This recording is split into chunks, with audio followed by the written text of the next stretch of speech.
And now that we have successful comm checks, let's go over to the Johnson Space. Dragon, we are ready for section 2 and ready for seat rotation. Looks like the crew is getting ready for seat rotation, but let's head over to the Johnson Space Center in Houston, Texas, and check in with Shaniqua Vereen. Thanks, Sandra, and welcome to the International Space Station Flight Control Room, or Mission Control Center, Houston.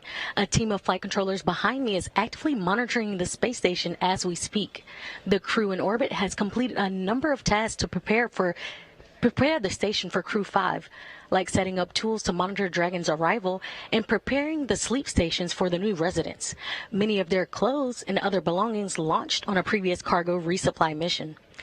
Back here in Houston, Flight Director Greg Whitney and his team are in constant communication with the SpaceX Mission Director for Crew-5's launch to the space station. Once we get into integrated operations, the NASA Flight Director will be conducting a series of go-no-go polls at the predetermined checkpoints for Dragon's approach. For now, we'll continue to follow along from here in Mission Control Houston, so I'll send it back down to the team in Kennedy. Over to you, Daryl. All right, thank you, Shaniqua. And if you're just joining us, it is T-minus 2 hours and 19 minutes until Crew-5 launches as part of the NASA Commercial Crew Program. We've got Commander Nicole Mann, pilot Josh Cassada, and mission specialist Koichi Wakata and Anna Kikina. They are strapped into their seats inside Dragon Endurance. I'm Daryl Nail, and this is Bob Behnken, history-making astronaut here. If you want to get a question into Bob live on the show, just hop on to a social media platform, any of the following: Twitter, YouTube, and Twitch. We're streaming on Facebook as well. Use the hashtag AskNASA, and we will take your question live on the air to Bob Behnken. Now, the Commercial Crew Program has hundreds of super smart engineers and technicians doing amazing work to get us up to the station, and Megan Cruz is with one of them. Megan. Yes, I do have a super smart engineer with me. This is Crystal Jones. She's with CCP's Grounds and Mission Operations Office. Crystal, can you tell everyone what that office is in charge of? Sure, yeah. We have a wide range of functions that we do for the Commercial Crew Program. One is assessing ground systems for crew safety for both launch ops and recovery. An example of a ground system is the crew access arm, which we just saw the crew walk through to get to the spacecraft and ingress the spacecraft. That arm has to swing away from the vehicle for launch, but if there were some sort of emergency and the astronauts needed to get out of the spacecraft, that arm needs to come back really quickly to allow the astronauts to egress. So you're responsible for just making sure that everything is operating the way that it should be if that were to happen? Yes, correct. Okay. Yeah. And then right after this, you're also going to go to the nearby Cape Canaveral Space Force Station. You're going to be inside a room there, and I believe we have a live shot of that room. And you're going to go there so that you can serve as CCP's mishap manager, right? This is the room right here. Yes, that's correct. And I have my FAA and NTSB colleagues there with me as well. Since this is an FAA commercially licensed mission, they have mishap jurisdiction for some of the phases of flight, and so we all work together if an incident were to occur. I don't expect anything to happen. I have full confidence in the joint NASA and SpaceX team. You have such an important role here, like you said, a wide variety of things that you're overseeing. You've been here at NASA for almost 15 years. I mean, did you know that you always wanted to work here, and how did you make it happen? Yes, I did always know that I wanted to work at NASA. Ever since I was a very young girl, I dreamed of working for NASA. Unfortunately, when I was about 10, 11, 12, my parents' drug and alcohol use began to impact our lives in a severe way. We ended up homeless, had to stay in an abandoned bus, and eventually transitioned to a homeless shelter. Wow. After that time, we never seemed to be able to recover as a family. We lived in extreme poverty in a bad neighborhood, but it didn't stop me from trying to reach my goals. I still had that dream. So in high school, I learned how to use a computer. No one in my area had a computer. I didn't have one, didn't know. So learned how to use a computer, researched colleges, how to apply, how to get applications, the whole financial aid process. Wow. And I was accepted into Florida Institute of Technology here in Melbourne, Florida. and got a bachelor's in astrophysics and a master's in space systems. Wow, you're not even at NASA, and you've had such a long road ahead of you, but I hope that people learn to take away from your story that really you can just follow your dreams if you have a passion for it to do it, right? That would be your message. Yeah, and I'm happy to say that my parents have conquered their addictions. And I was extremely proud of my mom before her passing earlier this year. In fact, this necklace that I'm wearing is made with her ashes. Wow. And I wear it for every launch in her memory. And I'm sure she's very proud of you. Crystal, thank you so much for being here. Yeah. We'll send it back to you guys. Thank you so much, Megan. What a powerful story from Crystal Jones, the CCP Ground and Mission Operations Office. That is inspiring to hear how she came from that difficult background to where she is now. Absolutely, Darryl. And it's amazing, too, when you think about going through a difficult road like that and then achieving such a high level of accomplishment here at NASA. We're just so proud of Crystal Jones. And thank you, Crystal, for sharing that story with us. We want to introduce you now to today's crew. If you're just joining us now, as you're looking inside the capsule Dragon, Endurance. You are go for Section 3 suit leak check preparation. Dragon is a go for suit leak check preparation, section 3 at 4.100. And there you hear the confirmation that the crew is ready to begin their suit leak checks. Let's start off by talking about our commander for the day as they pull down their visors. She is the second from the right of your screen. Nicole Mann, the California native, holds a Master of Science in Mechanical Engineering. She is a colonel in the Marine Corps.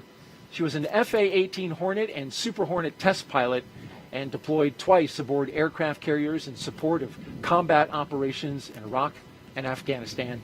Nicole was selected by NASA in June of 2013, and in the years that followed, led the astronaut corps in the development of hardware in the Artemis program. Today, the Crew-5 commander will be flying into space for the first time. And after Crew-5 launches, she will be the first Native American woman to go to space, which is a wonderful accomplishment. Absolutely. Nicole joined the astronaut office when I was the chief of the astronaut office. I'm just super excited to see a colonel in the Marine Corps head to the International Space Station from that commander seat, just like we had for Demo 2. And you being a colonel in the Air Force, I'm sure you appreciate the military discipline that she brings to that role, just like your partner, Doug Hurley, brought a little bit of that. Sitting next to Nicole is Josh Cassada. He grew up in Bear Lake, Minnesota. The physicist and U.S. Navy test pilot flew 23 combat missions. He later became an instructor at the U.S. Naval Test Pilot School. Dragon, we have tear complete and complete with section 3. There you hear the call that the leak checks have been completed. Good sign as we move forward. And I believe that was Josh Cassada that came over the line there, who we are talking about. Copy that, Dragon. You are go for Section 4 suit leak check. That was a confirmation, rather, that they were to begin the suit leak check. Right? Dragon is go for suit leak check, section 4. All right, want to correct that. Cassada, he's one of more than 100 graduates who became astronauts going back to the Mercury program. More recently, he served as capsule communicator in mission control. But Bob, today he's in the position of pilot aboard Dragon, and that's a position you know well. Yes, it's exciting to see Josh in that seat. You know, as all of our astronauts who come into the program, he brings a balance of operational and scientific expertise kind of to the mission in front of him. In the role of mission specialist is veteran Japanese astronaut Koichi Wakata. He has a doctorate in aerospace engineering and in 1996 became the first Japanese mission specialist aboard the Space Shuttle Endeavour for STS-72. Altogether, Koichi flew 4 space shuttle missions, a Russian Soyuz, and was on a long-duration stay aboard the International Space Station. During his 2-decade career as an astronaut, Koichi has spent 11 months in space, and so he is the guy with the experience on this crew, the other 3 first-time flyers. Joining Koichi in the role of mission specialist is Roscosmos cosmonaut Anna Kikina. She graduated from the Novosibirsk State Academy of Water Transport in 2006. In 2012, Anna officially became a candidate for the position of test cosmonaut. Crew-5 will be Anna's first flight into space.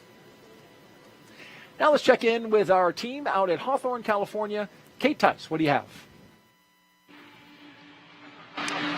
Thanks, Daryl. I'm following along with the launch countdown and our procedures. We're now coming up to T-minus 2 hours and 10 minutes. As you can see there on your screen, the crew is ready for leak checks. Those should be commencing any moment now. The countdown is proceeding nominally at this point on board the brand new Dragon spacecraft Endurance.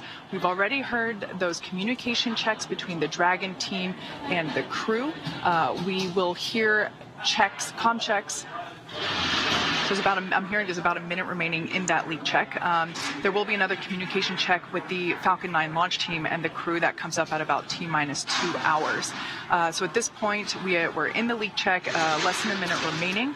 And after that, we'll be able to say leak checks are hopefully good. And at that point, the closeout lead will then verify that the cabin environments inside Dragon are good to go, and then begin procedures to close the side hatch of the Dragon spacecraft.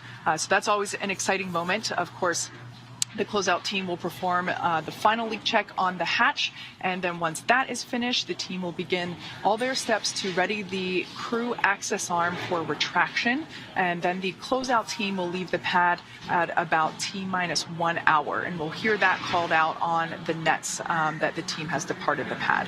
And at that point in time, only our Crew-5 astronauts will remain on the pad.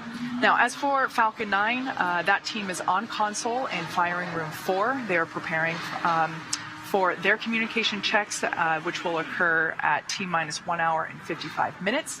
SpaceX engineers have pressurized the launch vehicle gas storage bottles. Those are composite overwrap pressure vessels, or COPVs. They contain gases that are used to fill tanks with hot helium as propellant is that are filled with propellant, filled with hot helium as propellant is drained out of the first and second stages. We saw the same. Stand by while we just confirm those results long term, and then for next actions. Dragon copies and standing by.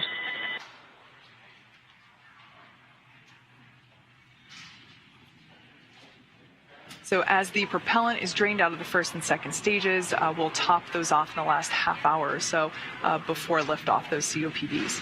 Now, we also use pressurized gases to spin the Merlin engine turbo pump when we start an engine in space. The second stage MVAC engine starts up after the first stage separates, and then the first stage engines need to be restarted for that landing sequence.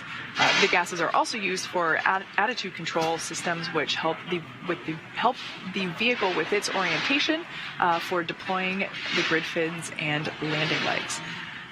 Now, of course, we're continuing to keep an eye on the weather. You can see it remains a beautiful day at Pad 39A. We are watching weather at the launch site as well as around the world for contingency abort and landing zones. And Dragon SpaceX for suit leak checks. And it sounds like we're going to get confirmation of those leak checks now. Go ahead, SpaceX. All right, Josh. We saw you come in a little bit lower than you did on dry dress, so just as a measure of precaution, we're going to have the closeout lead come in and just take a quick look and double check that everything is looking secure for zippers and umbilicals. How copy? We copy, and we were thinking the same. Thanks a lot. Good read. All right, so it sounds like pilot Josh Cassada, his suit pressure is a little bit lower than what we read during the dry dress, which was the basically dress rehearsal that we performed early on Sunday, October 2nd. So the closeout team is going to come back in and just make sure that all of the zippers on the spacesuit are zipped up to the appropriate height, just make sure that everything is locked into place. So we have plenty of margin in the launch countdown. The countdown is to make sure that all the teams are working toward T0 in a coordinated fashion, and we have lots of margin built in. So we are okay to go in and recheck that and reperform that suit leak check on Josh. So at this point in time, everything continues to be acceptable for launch. We're coming up to T-minus 2 hours and 6 minutes. So I'm going to toss it back to Daryl over at Kennedy Space Center. All right, thank you, Kate. And I'm here with Bob Behnken, astronaut from Demo 2 and NASA's first mission. And we want to talk a little bit about that leak check. Bob, you were following along as they were doing the checks. A crew now going inside, to double check Josh Cassada's suit. What's that all about? Yeah, that's correct, Daryl. You know, we heard the words from the SpaceX team. What they saw was a slightly different indication than they saw during Josh's last leak check, and the team is just going to double check that to make sure that they don't see anything awry. Just abundance of caution. As you heard, the crew reported that they had a good leak check, and so the team's just using, again, an abundance of caution. And a little bit of air obviously comes through that suit and goes out the suit, right? So this is a level that would be maybe a little higher than what they normally see. That's correct. All right, very good. Well, we're back here at Kennedy, and the weather is beautiful for launch as we stand by. And there you can see the suit tech in there examining the zippers and the connection points in Josh Cassada's suit. So they hadn't shut the hatch yet, so that was an easy entry for that tech to go in there and check on that. Yeah, so they'll check each of the places where there could possibly be a leak. One of the places is that umbilical that you've seen them disconnect, and they're now reattaching after they checked the seal that was there. They'll verify the zippers that are on the suit to make sure that those are all closed all the way to the very end. And I know that for the crew, these sorts of situations can be a little bit frustrating. They can kind of break the sequence of events, but I know they'll get right back on track here and continue. Right, these are highly trained astronauts that have been getting ready for this moment for the past couple of years, certainly ready for all situations that they may come up against. And these suits, Bob, carry a lot, right, into the spacecraft. Dragon, I'm Dragon ground from C3, ready here. I'll pause. C3, I've got you 5x5. How me? Got you the same, thank you.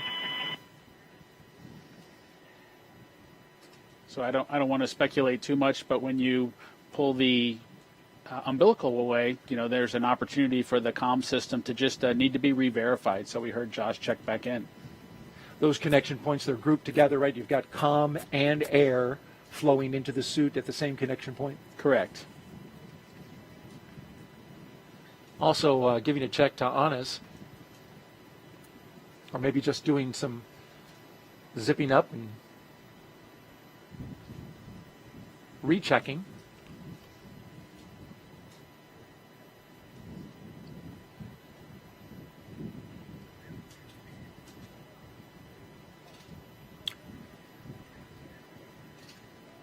We've had some social media questions coming in. We've asked you to participate, and we want to do that right now by asking questions of our expert astronaut, Bob Behnken, here.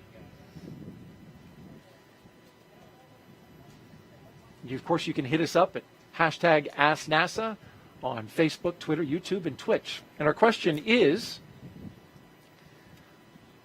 coming in from Andy Hughes 01, why do the new spacesuits involve long rubber boots? Those are high boots. You know, it's a great question, Daryl, as to why the SpaceX suit looks the way that it does. Of course, as a commercial company, they were free to come up with a suit that really then had to be assessed whether it actually accomplished the mission of protecting the crew, and in those unlikely cases where there might need to be an atmosphere of their own because there was something wrong with the one inside of the spaceship. And so SpaceX chose the high boot configuration there, but it met the mission needs, and so the NASA team was able to embrace it and move forward.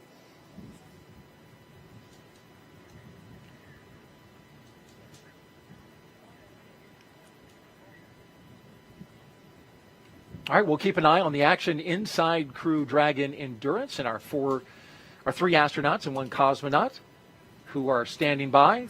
The member of the closeout crew has exited Dragon the capsule. SpaceX, we got a report from the closeout lead about verifying all the zippers and umbilicals. We're just chatting with a few more folks to see if there's any other actions we want to take at this time. We do have 15 minutes remaining in the margin here, so plenty of time.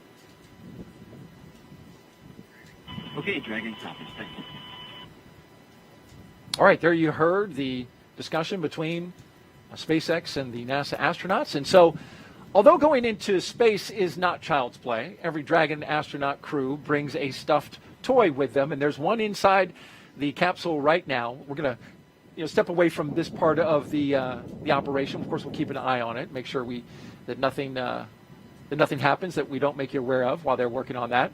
But we want to take a little lighter moment, right, and look at the stuffed toys that are inside the crew. We don't know what the, or at least most people don't know what's inside Crew-5's capsule at the moment, but it has a purpose.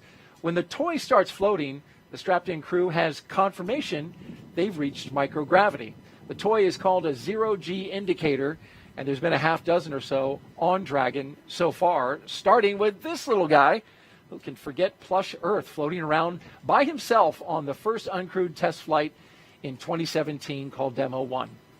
And that's Anne McLean there. She was the one that received it. And that was followed up by a sequin-bedazzled dinosaur named Tremor, picked out by those fellows right there, Bob and Doug. Doug Hurley's son, Jack, and Bob's son, Theo. Crew 1 then took a toy baby Grogu with them to the first four-person crew when they reached space. But since then, well, it's been all stuffed animals. A penguin for Crew 2, and a turtle for Crew 3, and a turtle and a chimp for Crew 4, as you can see there.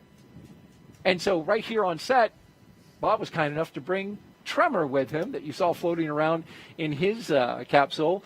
This is actually Tremor, the one that went up into space. That's true, Daryl. This is the actual Tremor. It's got the tether still installed, if you will, that we use to keep track of it so that it didn't get lost on board the space station or float too far away. SpaceX for suit leak checks.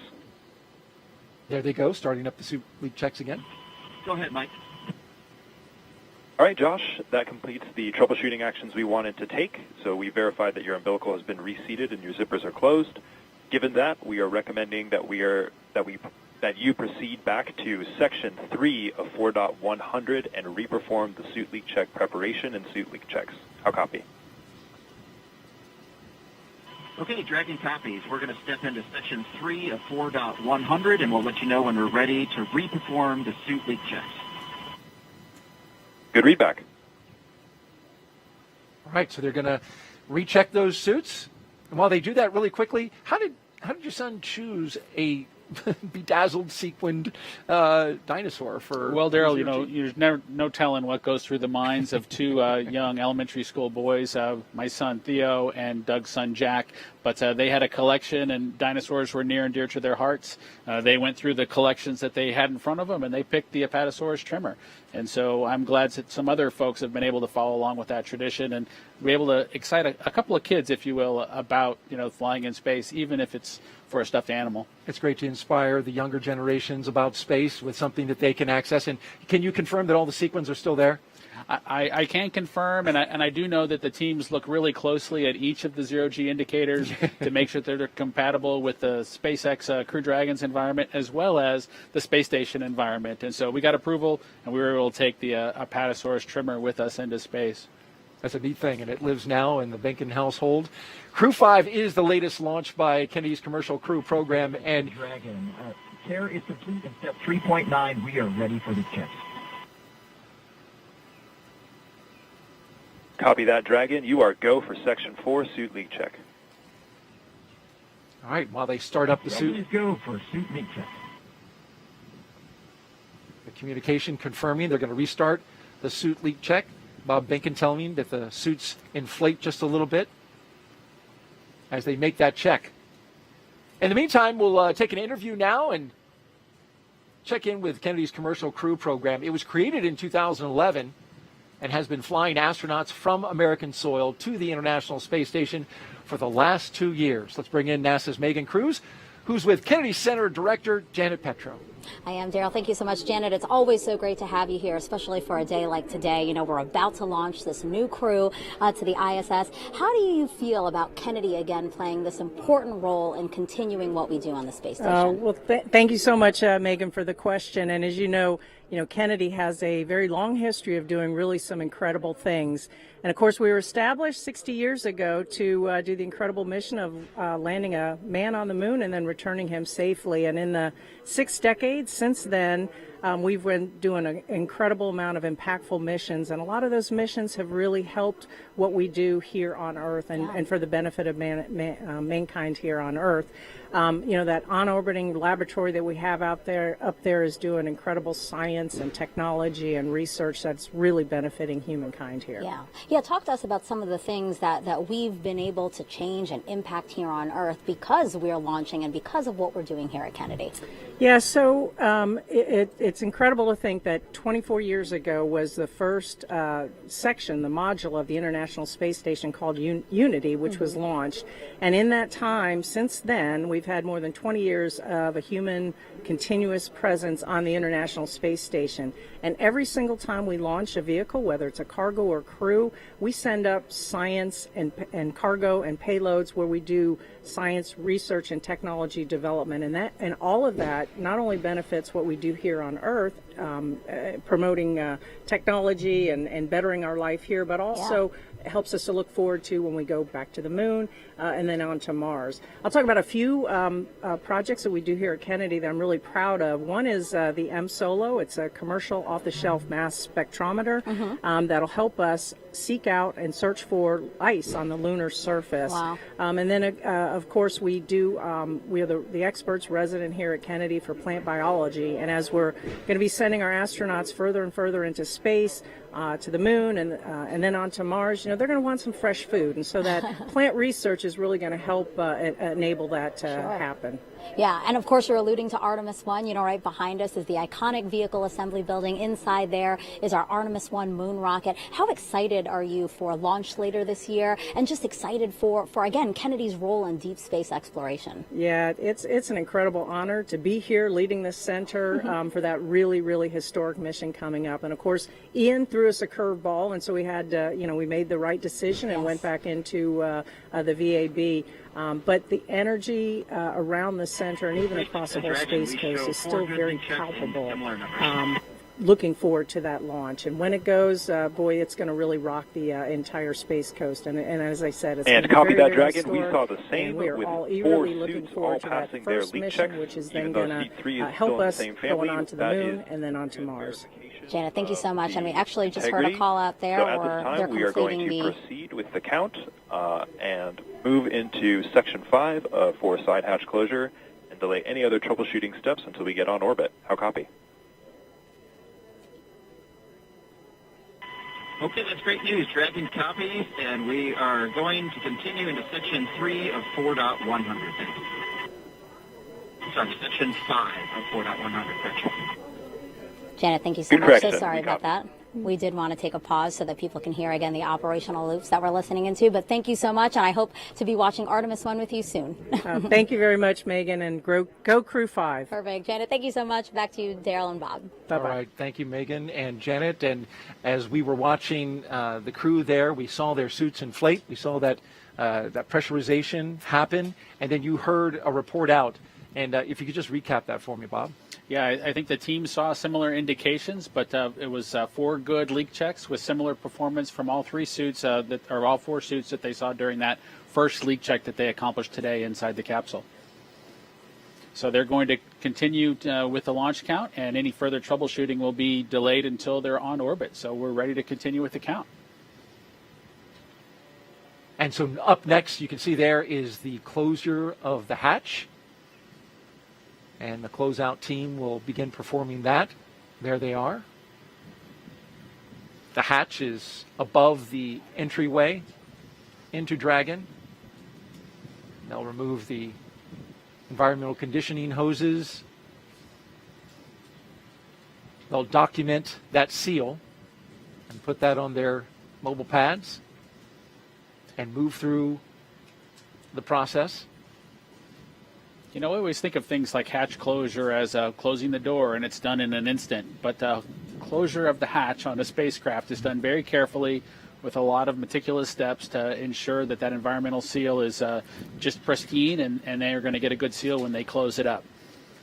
You had the tech go over it and back into the spacecraft, so double check on that. They also document the seal. You'll see one of the techs take pictures all the way around the seal.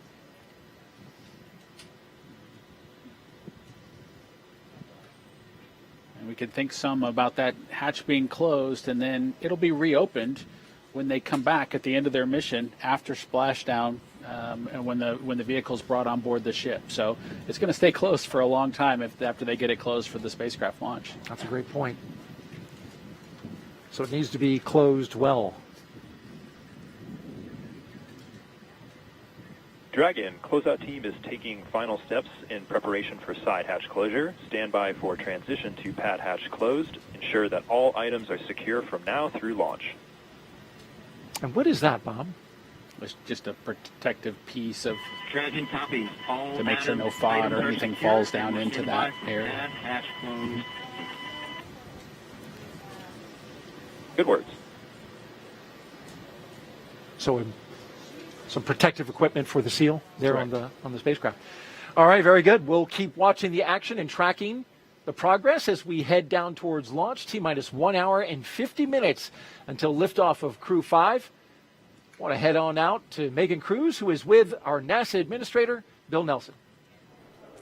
Yeah, it's our honor to have you here, Administrator. Thank you so much. I want to talk to you about how we've had this continued presence on the ISS for 22 years. What do you think of that legacy? Isn't it something? Yeah. Think of the 3,000 investigations that we have done, scientific things, and the innumerable things that we've actually discovered doing all of this science on the International Space Station. Of course, it helps us train our astronauts as we get ready to go fly to the moon, and then we're going to go to Mars. It's such a unique and awesome platform. So yeah, the fact that we can have this continued presence is so great. And you know, Crew-5 is this first mission to resume integrated crew flights to the space station with Roscosmos. Integrated crews have always been the norm on the space station, right? That's right, because we built the space station together now with 15 nations, particularly with the Russians. There's a Russian segment on the station. They provide the propulsion. We, the U.S., provides the electricity. So for the safety of all the crew, as well as the operation of the station, we need both there. Now, particularly with regard to safety, if there were a problem, for example, with one of our ability to get to Earth, say we had a medical emergency and had to get somebody to Earth, you need that integrated crew so we can still operate both parts of the space station. So safety is a big reason for us. Yeah. And, you know, we are launching today with the help of SpaceX. What do you think about the fact that we've had such a wonderful cadence with SpaceX these last 2 years with the commercial crew program? Well, SpaceX has been excellent to work with, and the proof's in the pudding. As a matter of fact, what's happening at the Cape is just unbelievable. Last night there was an Atlas launch. Today we're launching crew to the station. Tomorrow they're going to launch 2 communication satellites, all within the span of 3 days. Yeah. So it's incredible. But SpaceX has really been inventive, creative. They've been a good partner for NASA, and it shows that this commercial public-private partnership is actually working. Yeah. And now as we're under 2 minutes to launch of Crew-5, what do you have to say to the crew? Any message for them? Well, not only go Dragon, go NASA, but Godspeed. And 2 hours to launch. I misspoke. I'm too excited. You are. Administrator, thank you so much. I appreciate you being here again. Thanks. And we'll check it back in with our partners at JSC now.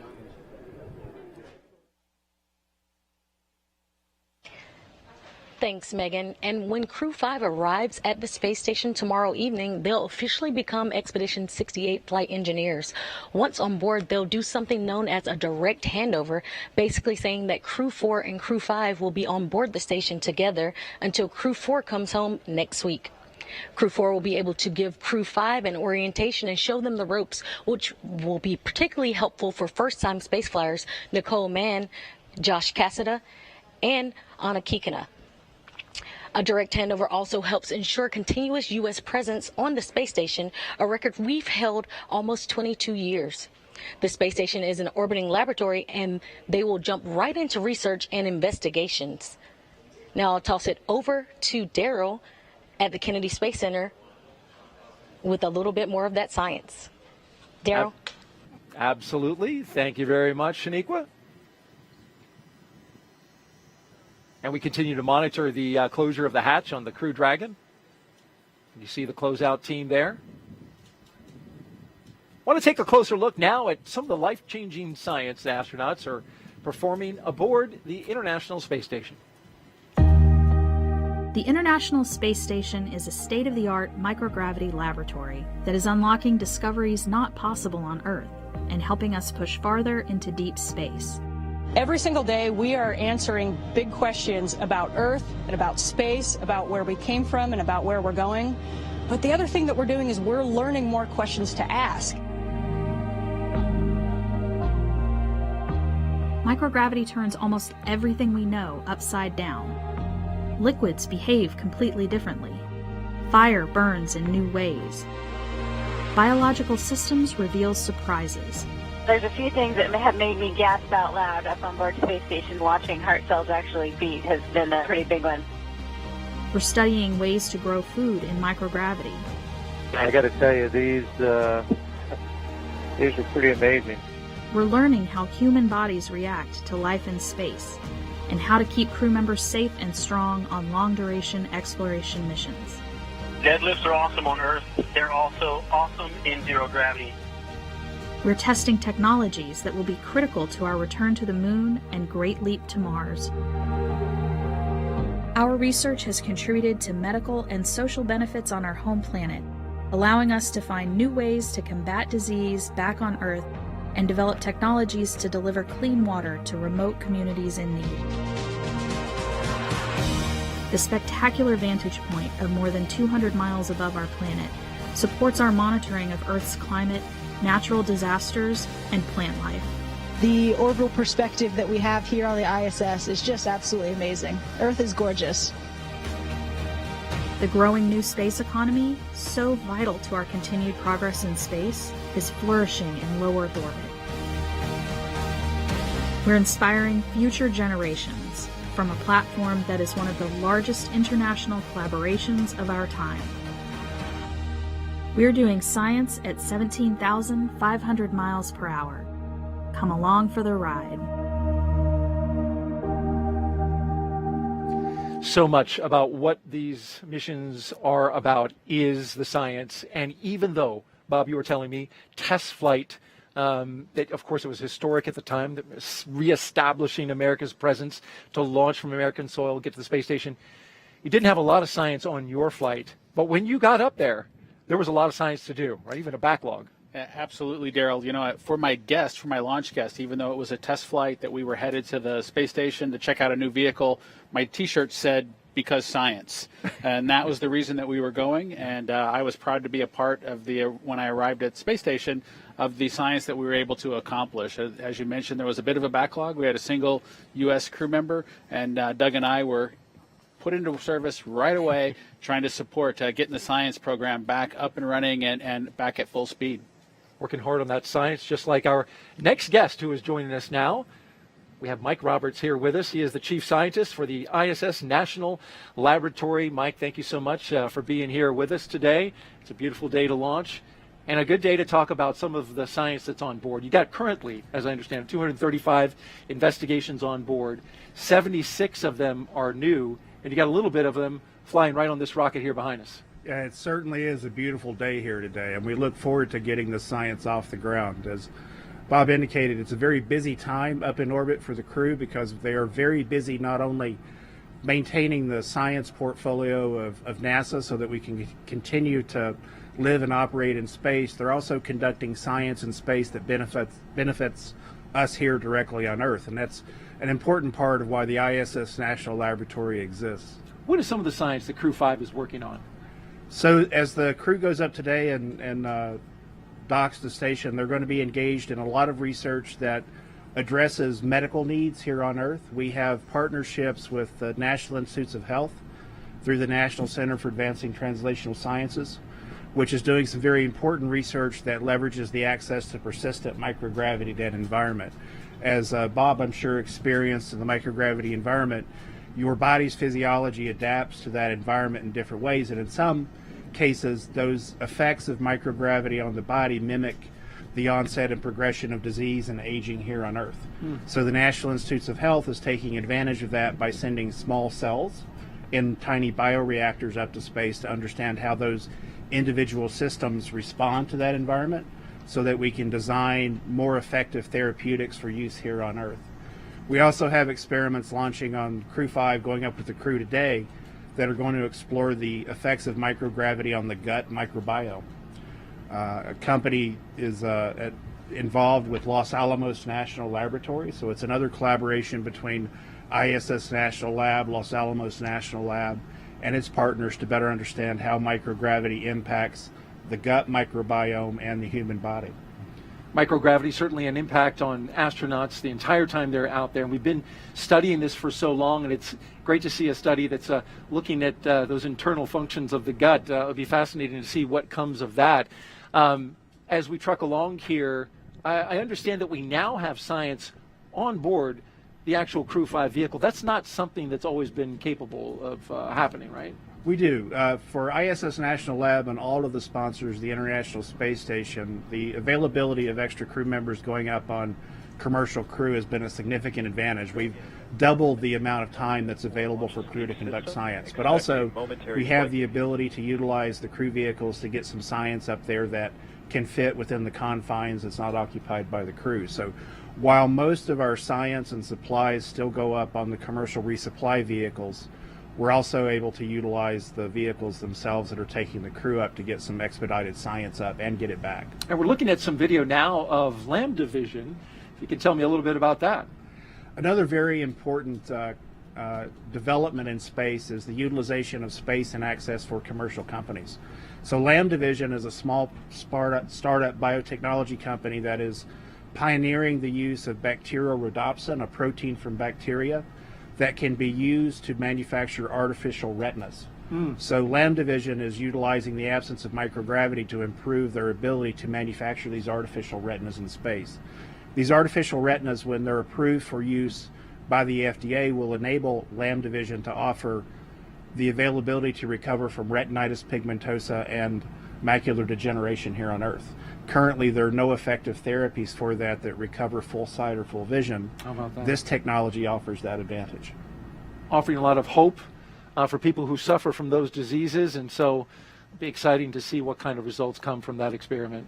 It is, and Lambda Vision's had the opportunity through ISS National Lab and NASA to operate 4 different experiments in space. So this new era of easy access to space for supportive science that benefits here on Earth is really turning into some new great dividends for people on Earth. Mike Roberts, Chief Scientist for the ISS National Laboratory, thanks for being here and sharing your knowledge about the science on board the ISS. Thanks, Daryl. All right, as we continue to watch the operation and our team check through the milestones here, we will toss it back out to Houston.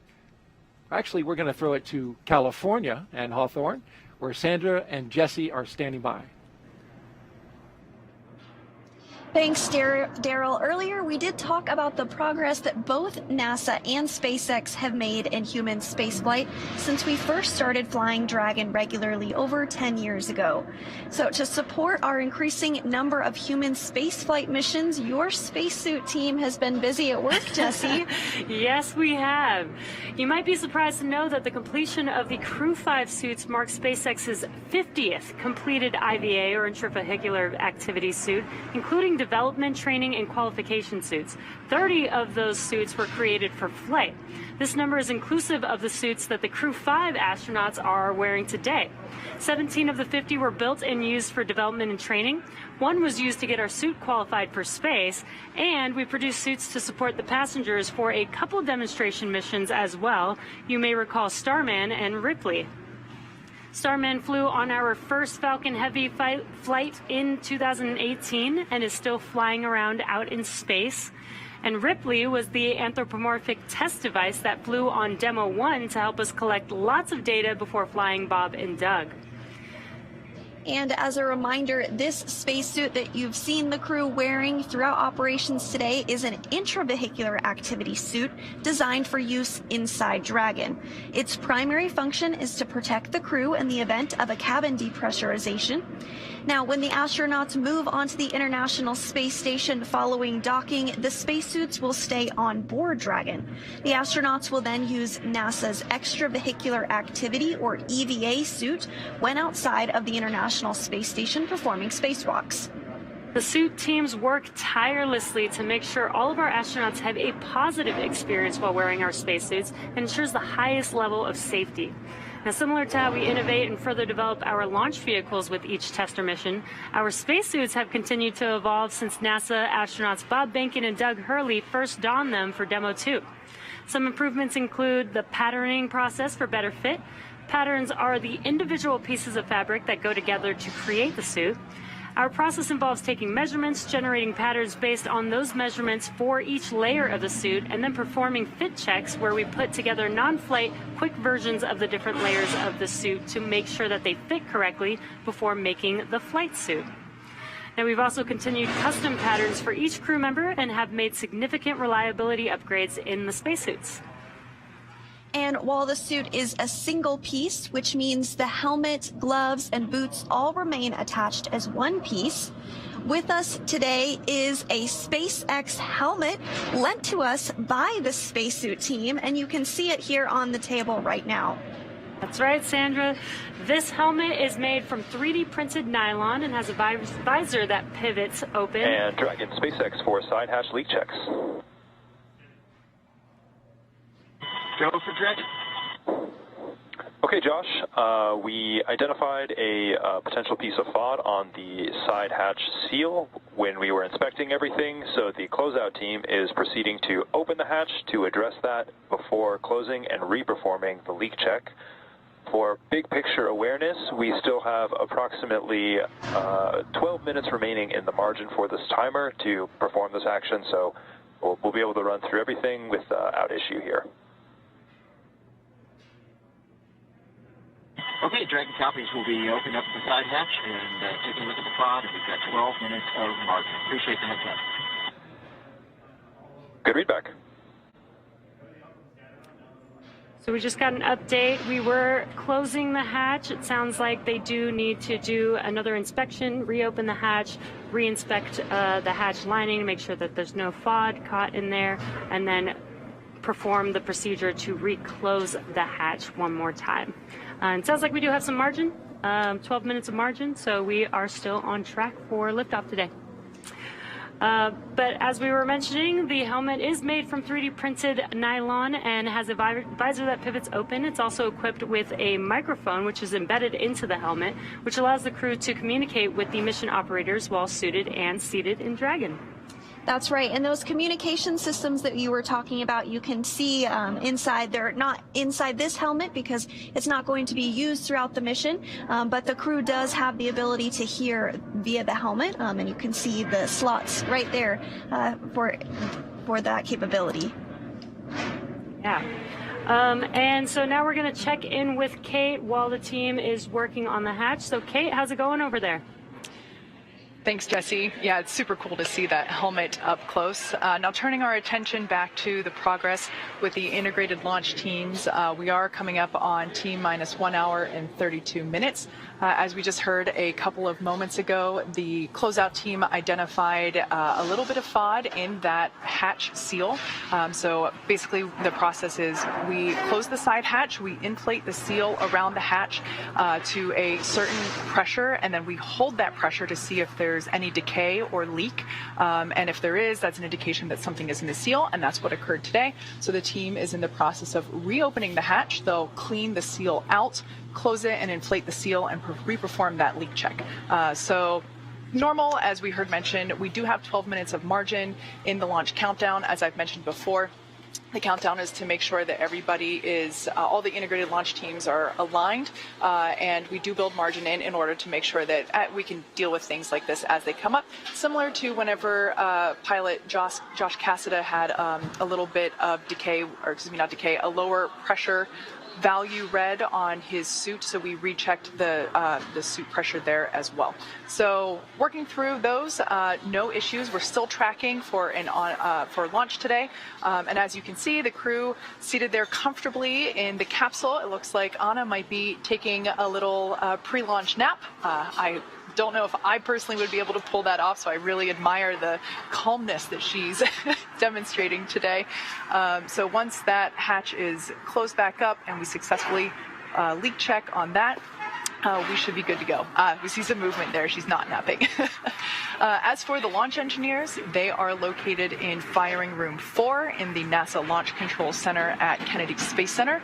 They have a view through their large windows of Pad 39A, which is located just 5 kilometers east of them. Currently, the Falcon 9 team is loading helium and nitrogen gas into storage bottles on the launch vehicle. You see on your screen Firing Room 4 there now.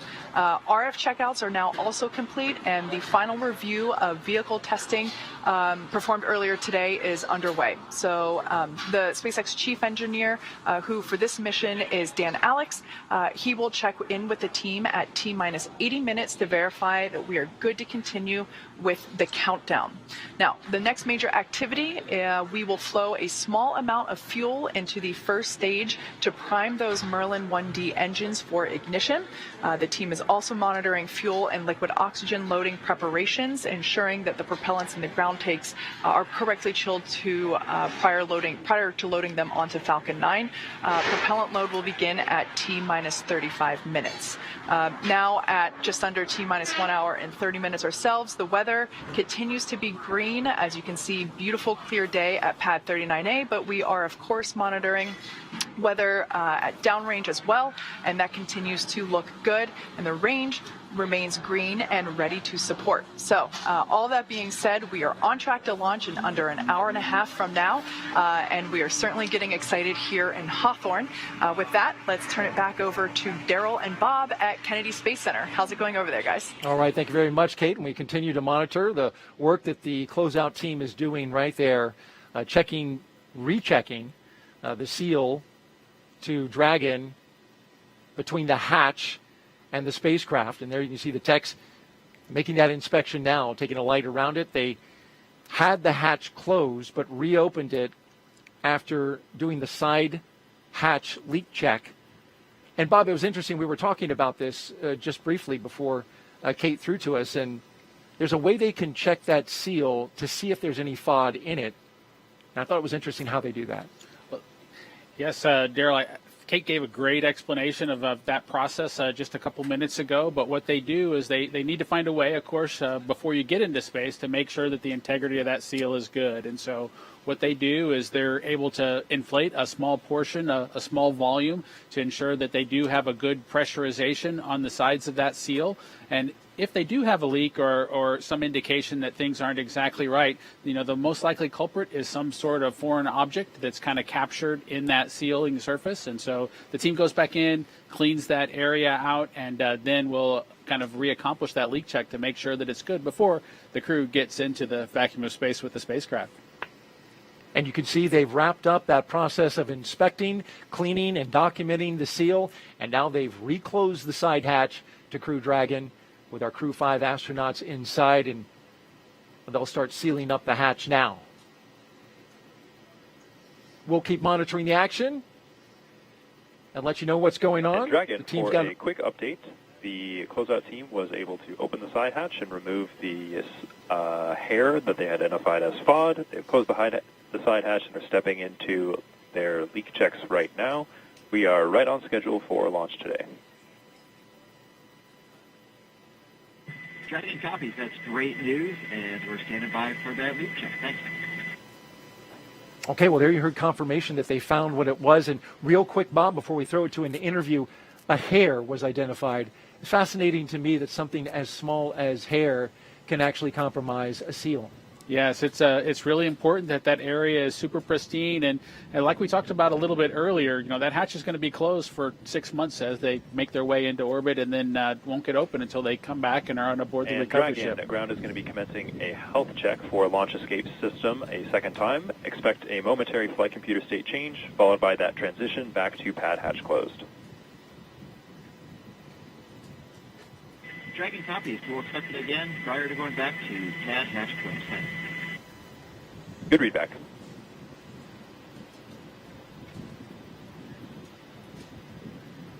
We will keep monitoring the action here outside the Dragon spacecraft. You heard the launch escape system checks are coming up momentarily as they continue to secure the side hatch. In the meantime, let's go out to Megan Cruz, who has a very special guest, Lieutenant General Thomas Stafford, one of the 24 astronauts we sent to the moon. Megan. Yes, Daryl, I'm very excited to have the Lieutenant General here with me today. I mean, it's just, I'm so honored to be sitting next to you here. I wanted to ask you, is this your first crewed launch that you've seen? Oh, no, Megan. I was here before when we had commercial launch number 2. So always just love to see a launch. Absolutely. Having done 4 missions, Yeah. I mean, does it make you kind of reminisce on those 4 missions you've had? You know, you're part of the Gemini and Apollo programs, and we actually have some pictures of you from those missions that we'd love to share with everyone. Can you talk us through what this picture is? Here we are right after we've landed on Gemini 9. That was in June 6, 1966. There's Gene Cernan, my pilot. He's the first one to walk in space completely around the world. We did 3 different rendezvous on that. And we also touched down closer than any Gemini or Apollo. Wow. So, and then we have another picture, actually. This one's from Apollo 10, right? And that's you, the second astronaut farthest from the transport van, right? Right. So that was a great mission. It was the first lunar module to the moon. And I did the first. We were too heavy to land, or we might have had a chance to be the first ones to land on the moon. But we were too heavy to land, but we were down to 9 miles above the lunar surface. Photo mapped, radar mapped, and visually mapped, picked out an ellipse that had 3 potential landing sites. He did that twice and came up and did the first rendezvous around the moon. Yeah. And then on the way back set the all-time world speed record. This picture's a little blurry, but it's honestly my favorite of the 3 pictures. Can you tell us what's happening here? You guys are on your way to the moon here, right? We're on our way to the moon. We're walking slow to the transfer van. But then on the way back, we were doing 24,791 miles an hour, or Mach 36 miles per second, making 7 miles a second. Wow. So that record still stands. Wow. You know, we're talking about the Apollo 10 mission and the work that you guys were able to establish to get us where we are today with our Artemis 1 moon rocket right behind us in the vehicle assembly building. Are you looking forward to the Artemis 1 launch later this year? Oh, absolutely. I worked on helping getting that through Congress back in 2010. That's the authorization that authorized it.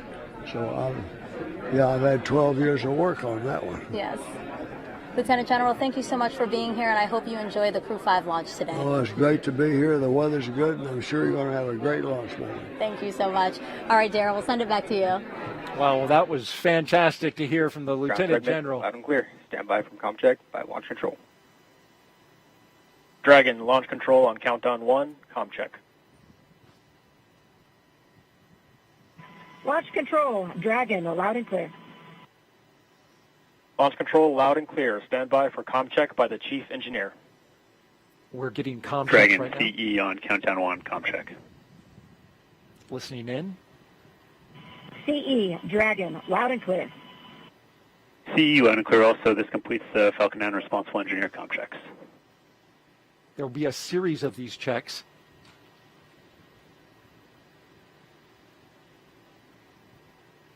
Establishing a number of communication paths to the crew from launch control. Want to just update you really quick. We got a good side hatch leak check. Again, a good side hatch leak check after some FOD was found that compromised it following the first closure. Teams went back in, opened the hatch, cleaned off the seal, shut the hatch back, rechecked the seal, and we are good to go. Again, good side hatch leak check, and we're moving forward now with the comm checks. The SpaceX team working quickly.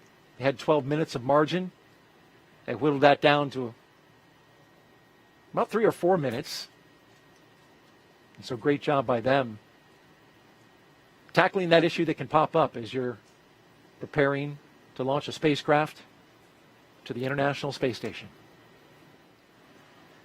There's the Falcon 9 rocket on the pad with the Dragon spacecraft atop. We've got a beautiful day. Nice skies above. Take a little moment to listen to a special message now from somebody who's familiar to both of us, more him than me. Our previous co-host from the last crew mission, Crew-4, and the launch broadcast, a very special person to all of us here. Let's take a listen. Hello, husband. It looks like you're doing a great job with the launch commentary. Keep up the great work. It seems like all those tips that I gave you are paying off. A couple of things I forgot to mention, though. You should probably share some of your snacks with Daryl because he does get a little hangry if he doesn't get enough to eat. And also, it's important as the co-host to make sure you laugh and smile at all of his jokes. It makes him feel really good. Actually, there's a couple other people in the family that want to say hello to you as well. Just give me 1 second. Do a good job, Daddy, or else I will find new ways to motivate you. In all seriousness, though, Nicole and Josh and Koichi and Anna, I want to wish you well on your journey. You guys have worked so hard to get here. You're going to be absolutely outstanding on the International Space Station. I cannot wait to see you up there. We're going to be cheering you on from down here. Have a blast, and we'll see you when you get home. What a beautiful message. She's so good with the camera and giving the message. Thank you so much to Megan MacArthur for saying that. By the way, I've taken care of myself. I've got my food here. But it's so good to see her, and you're a little touched by her message. No, it was absolutely great to see my wife, of course, our dog Shadow, who arrived in our family after we returned from the Demo 2 mission. You know, my son requested Dragon approval. SpaceX, we just had a good side hatch leak check. My son requested approval Dragon copies. That is great news. to have a dog when the mission was accomplished, and so that was pretty cool to have the dog included. And, of course, Darth Vader making a guest appearance, not something that I expected, but that costume has a little bit of history. We surprised Megan during the mission on board her time on Space Station with that costume, and surprisingly, she found one on board Space Station to surprise us right back. How about that? And he's using the dark side of the Force at the moment. He's going to motivate an answer out of you. He may have heard that line from both his mother and myself as we try to work through elementary school. Well, a nice moment there. Thank you, Megan, for doing that. And I'll make sure Bob laughs at my jokes, or maybe I need to just tell better jokes. That's what it is. Hey, we want to catch you up on the action. We did have some FOD that was found in the seal in the side hatch, and that was removed. The SpaceX team working quickly to get that removed and cleared. They resealed the hatch and repressurized it, and we have confirmation just heard minutes ago of a good side leak hatch check, and so the team is moving forward. The beautiful shot of Dragon as we look out over the Atlantic. We've got some social media questions, and we asked you to submit them. We've had a little action that we've been dealing with this morning, so haven't been able to do a whole lot of questions, but we're going to start getting to them now. And @Con asks, what kind of personal items can the crew take with them to the International Space Station? No, Daryl, it's a great question, and one that we get asked often. What kind of personal items can the crew take with them? Usually it's something small is probably the best answer to that question, but they're items that are personal mementos of family members or otherwise. You saw my son earlier in the Darth Vader costume. As you can tell, Star Wars has a special place in our family, and so we were able to glue together a small Lego ship and have my wife take that into space. I took one during my mission as well, so that we would have something that he could connect with that was part of our family, something to talk about, during our family conferences. There are many small items with individuals that you want to make a personal connections with that typically the crew will take with them. They also may take something that's special to them that allows them to either remember Earth or take advantage of a hobby that they have, whether it's a guitar or other musical instrument, small items like that. It must be nice to have that connection back to Earth and your family because of You're up there in space, and especially now with these long-duration space missions lasting 6 months. And it's interesting, you mentioned the small effects. Commander Nicole Mann taking her wedding rings, but also some surprise special gifts for her family, and a dream catcher that her mother made for her when she was a child. That's aboard her personal effects, which you get about 3.3 pounds of personal effects, as you mentioned. So a nice cultural memento, part of her heritage as a Native American, the first Native American woman to go to space. Let's check back now with California and toss it out to Hawthorne with Sandra and Jesse. Ladies? Thanks, Daryl. We are just 1 hour and a little over 15 minutes from launch, and it is getting more and more exciting as we get to that T0. The crew has already ingressed the Dragon vehicle. They were helped out by our closeout team. Umbilicals were attached to their suits, which provides breathing air and comms to Dragon. Suit leak checks were completed, as well as comms checks completed with the core and the launch director.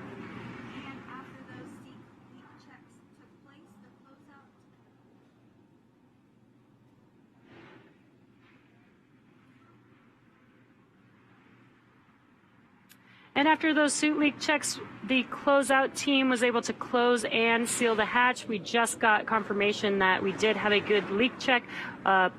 During the first round of closing the hatch, they did find a piece of FOD. It was a piece of hair. We were able to open it back up, remove the FOD, and close the hatch, and then completed that seal check. And now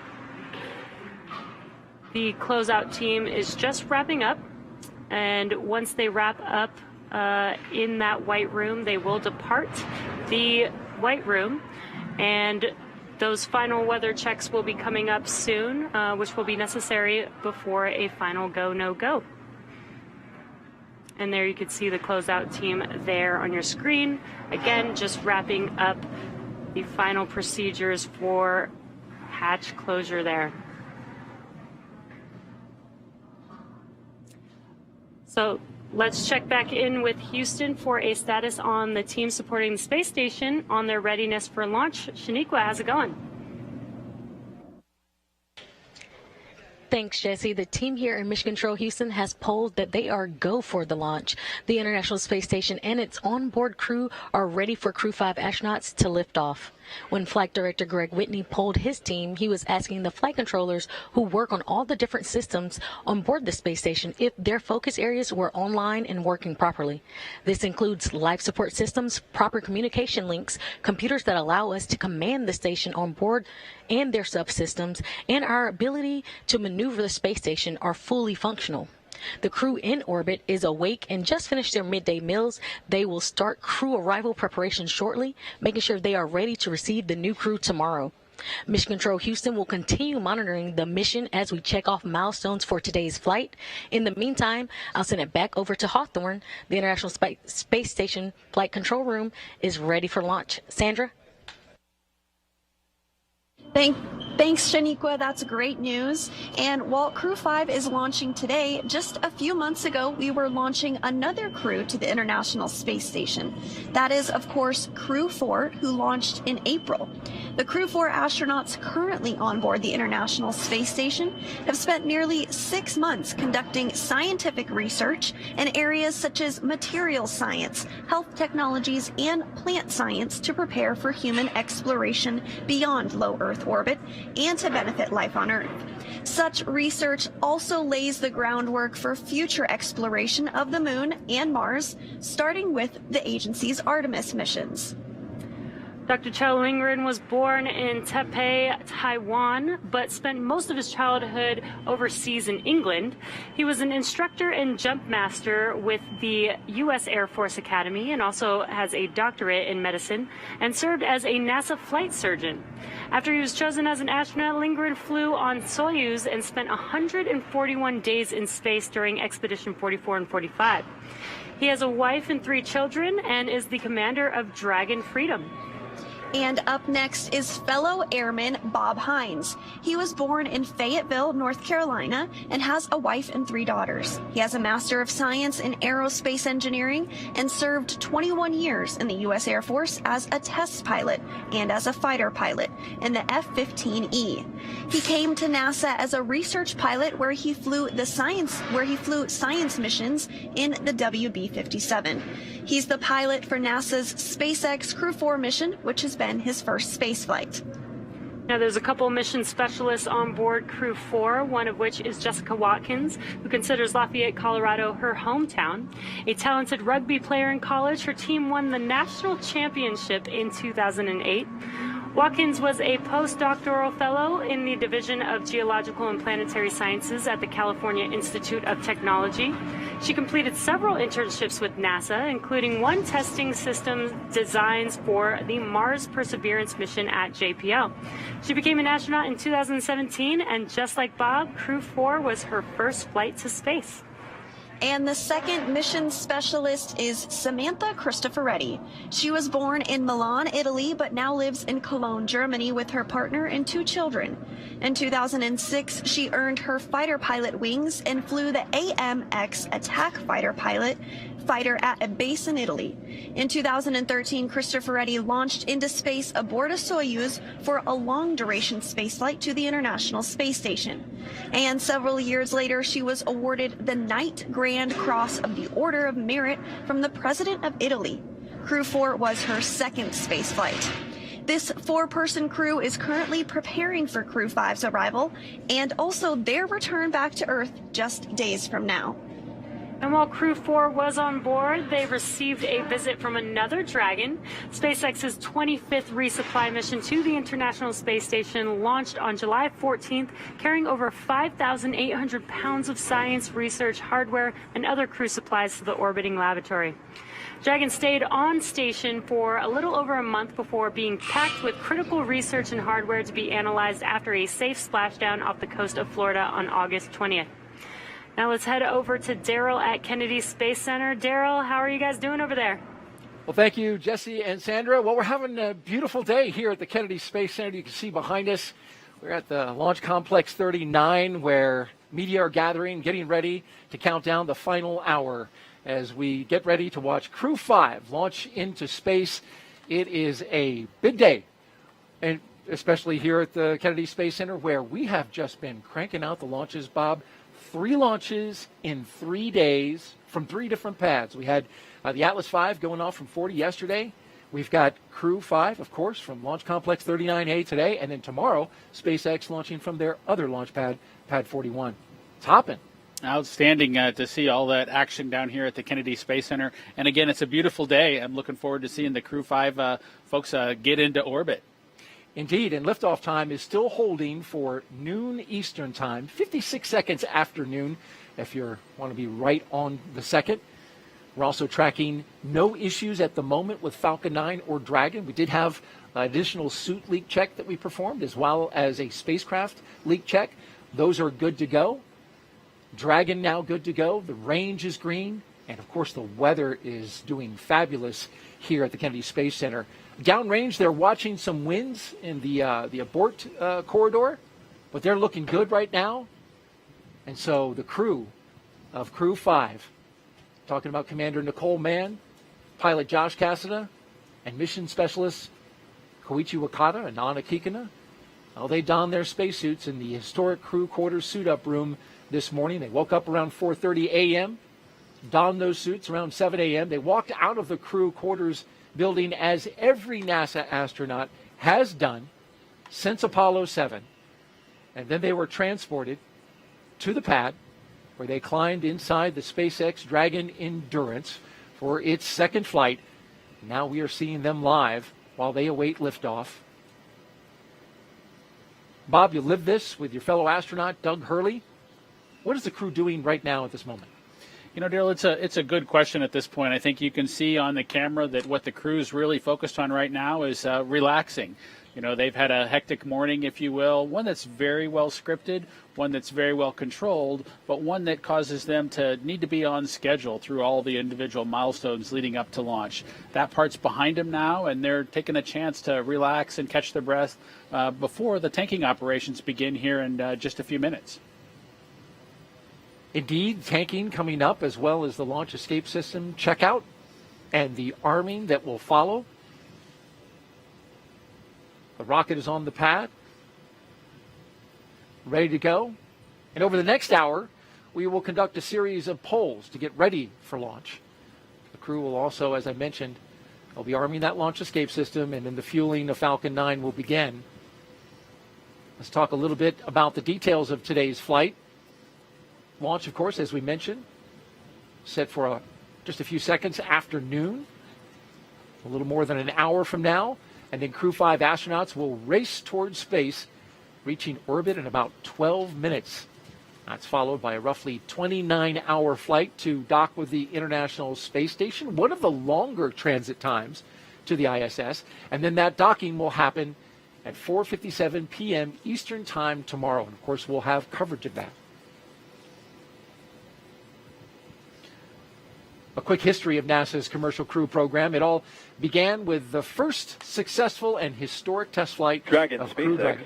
The closeout team has departed the crew arm, and with that, ground is going to cycle the orbit tank isolation valves to equalize low flow pressure. Dragon top.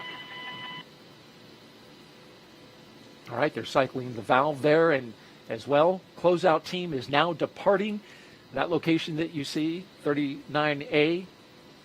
They'll be making their way off the pad, and that will lead us into getting ready to fuel the rocket. Of course, I was talking about the historic test flight for my partner here and co-host, Bob Behnken. His crewmate, Doug Hurley. Together they flew the mission that was called Demo 2. And after Bob and Doug returned, of course, NASA was certified with SpaceX to fly astronauts regularly to and from the International Space Station. And, of course, that led to the regular rotational missions that we see today, the 5th rotational mission to the International Space Station.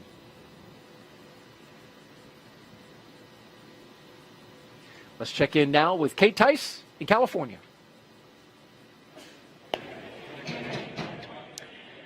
Thanks, Daryl. Quick status update for those that have recently tuned in. We've had a smooth countdown so far today.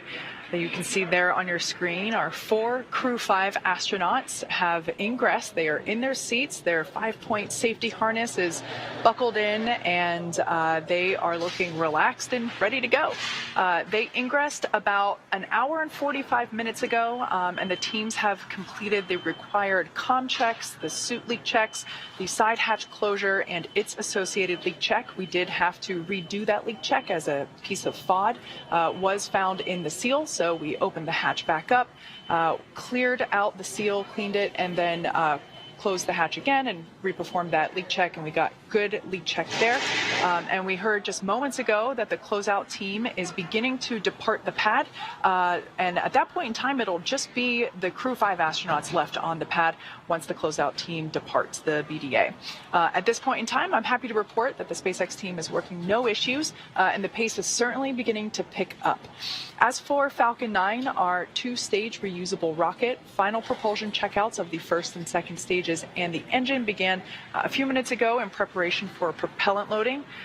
This involves testing and cycling valves and engine pneumatics pressurization. At T-minus 45 minutes, the team will report their readiness for prop load with a final electronic go, no-go poll. Again, that prop load will begin at T-minus 35 minutes. As for Dragon, before we can start loading propellant on Falcon 9, we still have a few Dragon-related tasks to perform. First, we need to retract the crew access arm away from the Dragon capsule. We can see it there, currently connecting the crew tower to the capsule. We will need to retract that access arm away to its launch position. That will happen between T-minus 44 and 42 minutes, so shortly coming up. That will be the last physical change to the crew tower. With the access arm out of the way, the launch escape system will then be armed. Once those two events are complete, Dragon will be ready for Falcon propellant loading.